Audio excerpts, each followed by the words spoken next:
The secret sauce, as it were, to Trump's success is that he's currently doing something that no other politician has been able yet to do. He's galvanizing the rural white vote like no presidential candidate before him. And at the same time, he's galvanizing what you would think is the polar opposite political demographic, and that's the urban non-white vote. In fact, he has the highest urban non-white vote support of any Republican presidential candidate in half a century since Richard Milhouse Nixon. And the question, of course, is why? Why is Trump attracting so many, particularly non-white voters who normally vote Democrat? And the irony is we have MSNBC to thank in terms of having done a study on this. MSNBC, of all places, recently did a report on Black voters in Georgia who are supporting Trump. And the voters they interviewed there said that they knew dozens of fellow Blacks who always voted Democrat who are now voting Trump because they believe, get this, Trump is being victimized by the very same rigged judicial system that so many of them believe they've been victimized by. And ironically, it's the same with rural voters. We have a number of studies that show that rural voters feel completely and totally disenfranchised and shut out from the political and justice systems in our nation, comparable to the way urban non-white voters feel. Now, let that hit you. This is the irony, the wicked irony of all of this weaponized legalism. It's actually making Trump stronger. You have got to get that. I know so many of you are upset right now. I know so many of you are livid and so many of you are angry, but you need to understand this fire that we're going through. You need to understand that it is ironically refining. The weaponized legalism, this lawfare, is actually making Trump stronger. It's putting Trump in what we've been calling on this channel his political sweet spot. It's maximizing the white rural vote for himself, all the while minimizing the urban non-white vote for Biden. So if that's the case, if Trump has galvanized the rural white vote and the urban non-white vote largely as a reaction, as a backlash to this lawfare, as they see Trump as a victim of the same rigged system they see themselves victimized by. If that's the case, what the hell do you think will be the result of this verdict? This rigged conviction. His support will only skyrocket. And it will only skyrocket because of this political sweet spot, precisely because of the very lawfare that the Democrats thought would result in his demise. What happened yesterday in that, again, that venomous verdict, in that partisan bloodlust coming out of a once great but now total shithole city. What happened yesterday in that verdict only served to further galvanize the American people across the regional spectrum, rural voter and urban voter, white and black, Latino and Asian, men and women, to rise up against a system they believed is rigged against them. And that's exactly what we're seeing happening today. Take a look at this. This is the betting odds on Polymarket last night.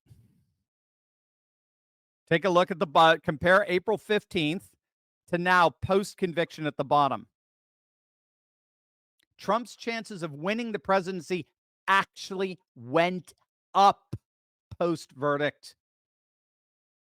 He's now opened up an 18-point lead over Biden in the betting odds after the verdict was announced. The betting market sense that something is happening here. And there is. And I want to further unpack that for you by sensing, or rather exploring, the terrible resolve side of the awakened sleeping giant, right? So those are the two frames of reference to understand what's going on here. We've got an awakened giant, right? An awakened giant around what they perceive to be an unjust system, bringing together rural voter and urban voter. And then at the same time, it's awakening a terrible resolve. So let's talk about that resolve. What does this awakened giant want now? Now, what we have to understand here, gang, this is very important. I want you to write this down. We've talked about this before, but if you haven't gotten it now, you need to get it. We have to understand that we're living in the midst of what scholars call post-normal times. How's that for a descriptor, accurate descriptor for our days that we're living in? Post-normal times. It's based on the work of the Pakistani scholar Zayed and Sardar. A post-normal time is a time of enormous transition. That's what you want to get. When you think post-normal, think transition. It's a transition from an old era that has come to an end, a literal end of an era, and a new era that has yet to fully rise, that has yet to mature. The old era, whatever it is, that's key. We're not the first ones to live through post-normal times, right? Populations throughout the centuries have lived in between an old era and a new era, right? But the old era, whatever it is, the old era is dying away and a new order has yet to establish itself. And so it's a period of time, it's an interim period between the no longer and the not yet. And for us, specifically, what's unique for us in terms of the time we're living in is that the old order that's dying away, you know this, is the liberal globalist order. This is becoming more and more, frankly, unanimous among scholars. The old liberal, secular, globalist order is dead. Now, it continues to lag on through institutions. We're going to talk about that. That's a very important part about post-normal times, okay? That old order continues to lag on in institutions that give us, like Joe Biden and the ruling political establishment.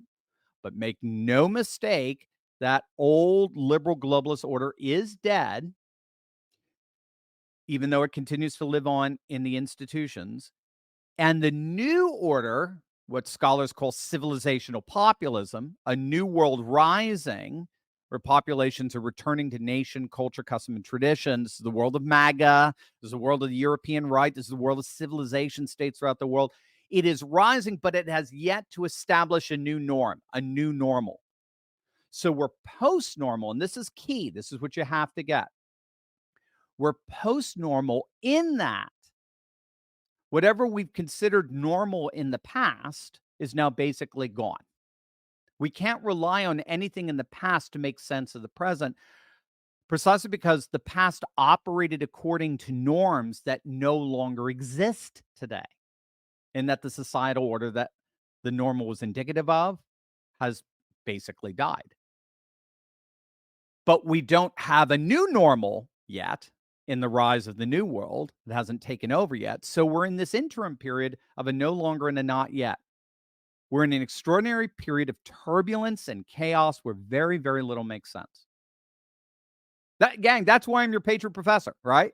I help you what? What do I do? What do I do each day? I help you stay sane in these insane times. That's not just a tagline. That's post-normality.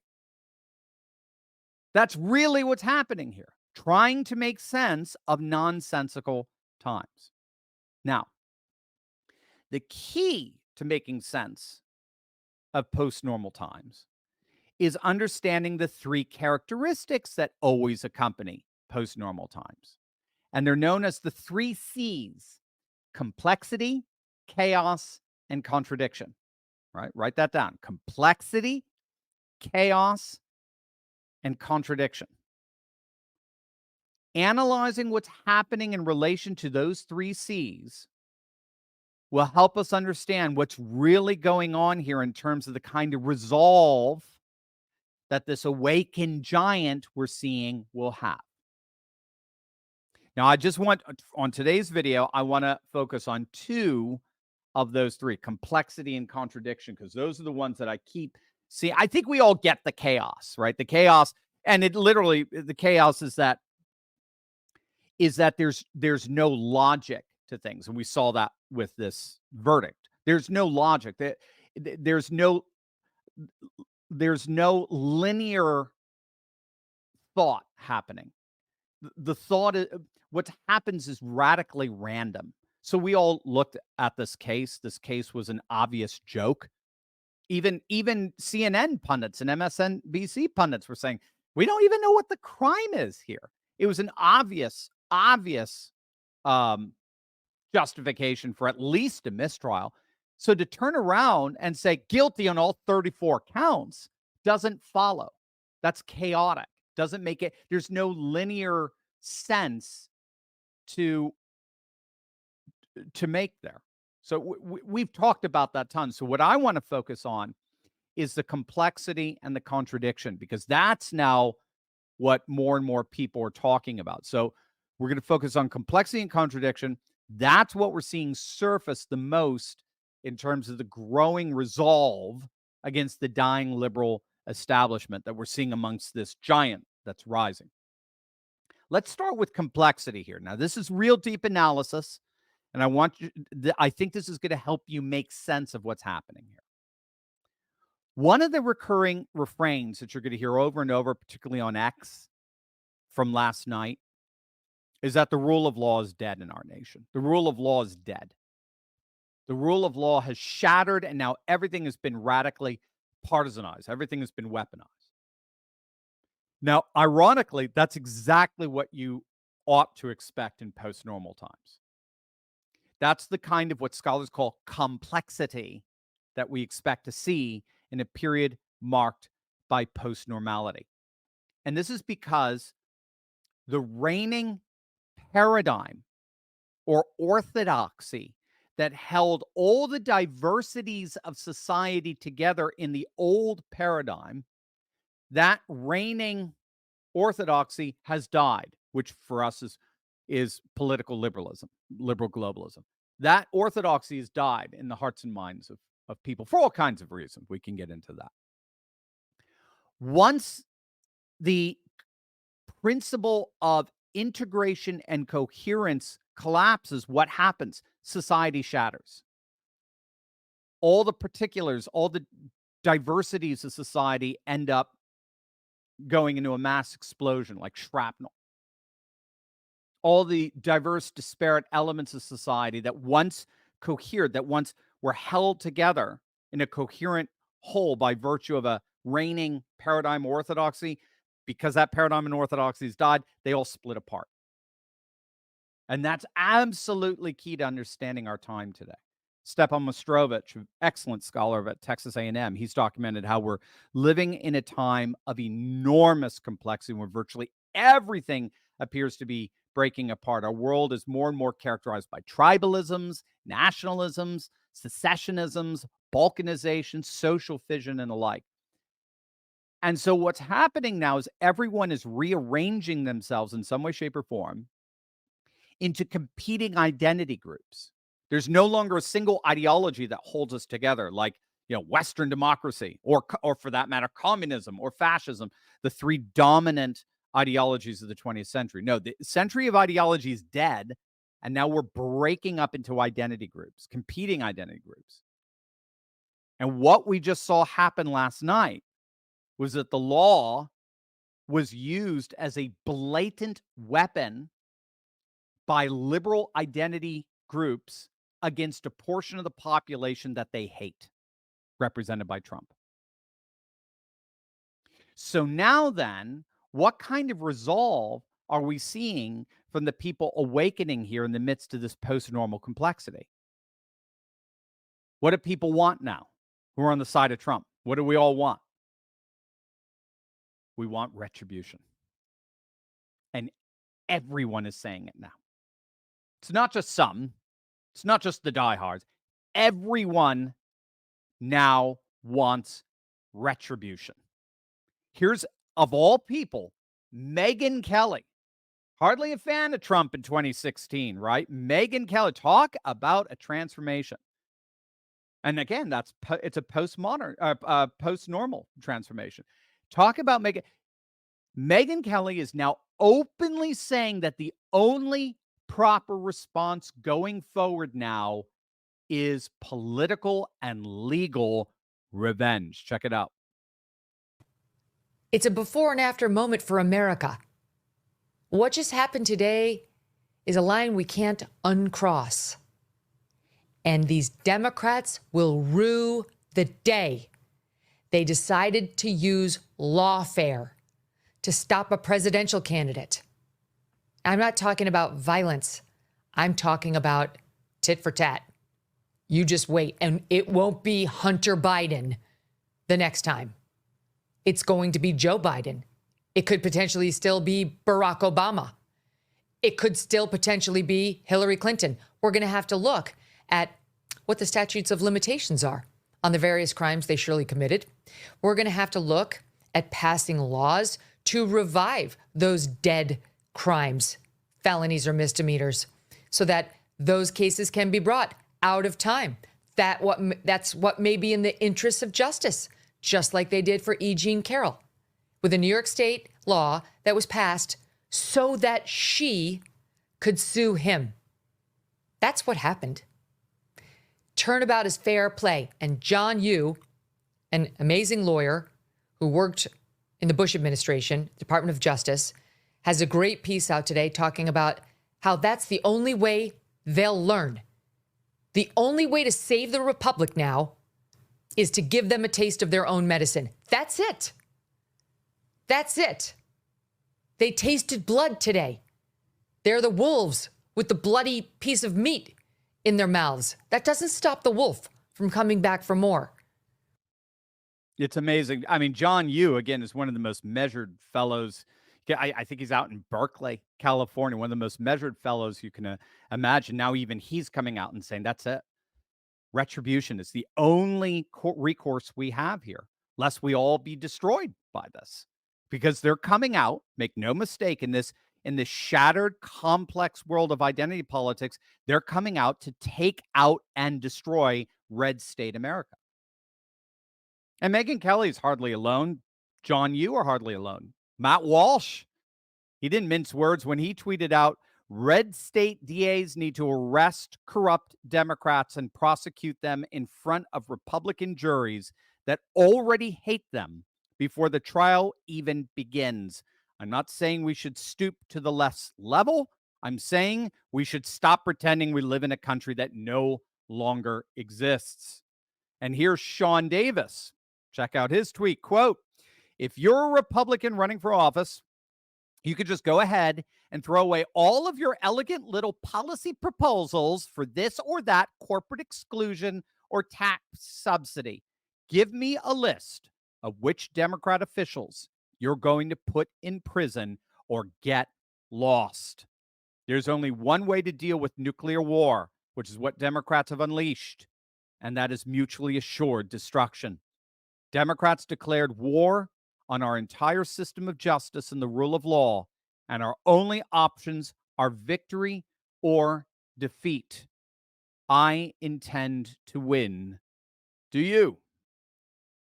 So now what we have to understand here is that this retribution is inevitable because we're living in the midst of a shattered society. The rule of law has shattered. And it's shattering now into shards of partisanized retribution. Now, I know that sounds tribalist, but keep in mind, it's a period of transition. We're moving away from one era into a new era. But in the midst of this transition, we're going to have to fight. That's the resolve that we're already seeing awakening there. It's purely organic. You don't have to convince anyone to do it. They know they've got to in order to survive. The reason why you've got farmers all over Europe protesting is because they recognize their way of life is at risk by virtue of the radical environmental apocalyptic policies being passed by the bullies in Brussels and the EU. They recognize their way of life is at risk. And that's what you're seeing there with Megyn Kelly, with Matt Walsh. What we're seeing is a recognition that red state America's way of life is being jeopardized here. The people, we the people, who are more united than we've ever been before, are now resolved to revolt against this dying, decrepit, weaponized political class that continues to exist, nevertheless, through ongoing institutions. And that's where the next dynamic comes in, the dynamic of contradiction. Contradiction takes on the institutions themselves. Hey gang, with everything going on right now, it's hard to say what could happen or what will happen. And to make matters even worse, we usually don't find out until it's too late. But when it comes to your money, you should understand what's at stake. That's why I partnered with Goldco. Now, you guys know I'm a big fan of hedging future risks with the timeless value of gold and silver. And that's why you've got to click on the link below or go to turleytalkslikesgold.com to get your free gold and silver kit. Gang, it's an amazing free resource that shows you step by step how to get into precious metals tax-free and penalty-free, even if your money's still in a retirement account like an IRA or a 401k. And the best part is that you may already qualify to get up to $10,000 in free silver. You've seen the writing on the wall. Click on that link below or go to turleytalkslikesgold.com to get your free gold and silver kit right now, because this is about taking back control of your freedom and your privacy. We can't predict the future, but we can certainly prepare for it. So don't wait. Take action now to defend your freedom, your privacy, and your future. Click on that link below right now. Let's talk about contradiction here, because this is especially relevant for the institutions that continue to harbor the old liberal paradigm. So the old dying liberal paradigm continues to exist in and through public institutions, but this is where the dynamic of contradiction comes in post-normal times. Now, by contradiction, we're actually talking about a gulf that's opened up between the haves and the have-nots that, in effect, is causing the entire system to basically collapse. And it's because we're living more and more in a profound crisis of legitimacy, where there is a massive, massive discontent rising up among the people on both the left and the right, by the way. Keep in mind, all of the spoilers in this upcoming election November are all from the left. They're all from Cornel West, right? RFK Jr., they're all from Jill Stein. They're all from the left. So this profound crisis of legitimacy is being felt by people both on the left and the right, who feel completely alienated from our public and cultural institutions. Again, Gallup did a recent study that found that Americans' trust and confidence in every single major institution has reached very, very dangerous lows. And again, like I mentioned, I showed you that poll at the beginning. We're talking across the board. We're talking our trust in government, our trust in our legal system, our trust in our medical system, our trust in big business, our trust in big tech, our trust in the legacy media, and most especially the criminal justice system. You name it. Trafalgar recently found that 80% of the people in our nation believe that we live in a two-tier justice system that protects the wealthy and the powerful at the expense of the ordinary citizen. And this is the contradiction that is inherent in post-normality, this massive gulf between the haves and the have-nots. And what we just saw last night in that bloodlust verdict exacerbated this crisis of legitimacy like nothing ever before. Take a look at some of these tweets. I just grabbed a sample of them, but this is a representative of what you would read all over Twitter. This is from Joel Pollack over at Breitbart. The election is now over, and that's very important. It is. This is very key. The election is now over. There is no scenario in which Biden can win and have the result be seen as legitimate. Catch that? That's the delegitimacy that's inherent in the contradictory dynamics of a post-normal society. There is no scenario now in which Biden can win. And by the way, Bill Maher should listen to that. Bill Maher's the one running around, oh, Trump, no matter what he does, Trump is going to say, I won, I won. He's never going to concede an election. Why should he now, Bill? Why should he? With this kind of delegitimation that's happening. There is no scenario in which Biden can win and have the results seen as legitimate. Either Trump will prevail by sheer force of popular will, or we will be ruled by a tyrannical regime leading to internal conflict and steady attrition from public life. Elon Musk said something very, very similar. He tweeted out, quote, indeed, great damage was done today to the public's faith in the American legal system. Faith and confidence, that's delegitimacy. If a former president can be criminally convicted over such a trivial matter, motivated by politics rather than justice, then anyone is at risk of a similar fate. And even Tucker Carlson chimed in. I don't know if you saw Tucker's tweet. It's excellent. Import the third world, become the third world. That's what we just saw. This won't stop Trump. He'll win the election if he's not killed first. But it does mark the end of the fairest justice system in the world. Anyone who defends this verdict is a danger to you and your family. This is the ultimate consequence of what happened last night. Whatever semblance of legitimacy tens of millions of people still just held on to for their public institutions like National Review or John Yoo and or Jonathan Turley, my namesake, whatever semblance of legitimacy people held on to for their public institutions, last night it collapsed. It cratered. And it cratered because we're living in the midst of post-normal times, in between a no longer and a not yet. The ironies that had to crater in order for us to get into the not yet, to get unstuck from the institutions that still hold on to the old dead liberal order. That's the good news. In the midst of all of this complexity and chaos and contradiction, the good news is that we are seeing a sleeping giant awaken. Awaken with a resolve to completely crush whatever is left of the old liberal globalist order and rebuild a republic in a new rising era of civilizational freedom and liberty. Make no mistake, that resolve was steeled as of last night. The era of liberalism is dead. A new era of civilizational traditionalism is rising. And a sleeping giant filled with resolve has just been awakened.